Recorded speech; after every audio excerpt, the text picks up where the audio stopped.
Hello guys, and welcome back to docmackgarage. And today what I'm going to show you is how to make your BMW drive like new. If you do let your friend drive the vehicle and then you drive the vehicle and it drives quite sluggish, I'm going to show you how to fix that.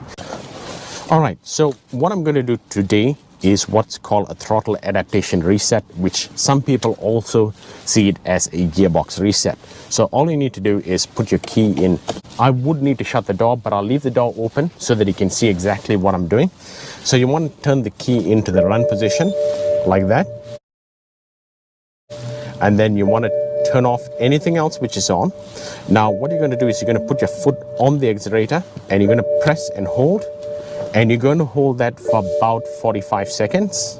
This is how your dash should look. Just the lights are on, and press and hold it. You should hear something start. You should hear like a flap sound start to make some noise towards the front of the vehicle. Now that's going to do what's called as a transmission reset, but it's not a transmission adaptation reset. It's going to relearn how you drive.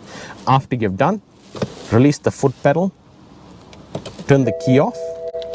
So we're going to reinsert the key, press the start button once, put your foot on the brake and start the engine. Your vehicle is going to learn how you drive and it's going to be much more smoother. You can even confirm this with your passengers as well. Alright, and that's how you make your BMW drive like new again. Believe me, you're going to notice a huge difference. Ask your passengers, because it may have a placebo effect on you. Ask your passengers and see, do they notice a difference when you're driving the vehicle now? And please consider subscribing to my YouTube channel. That would be greatly appreciated. It is completely free to subscribe, and I'll see you in the next one.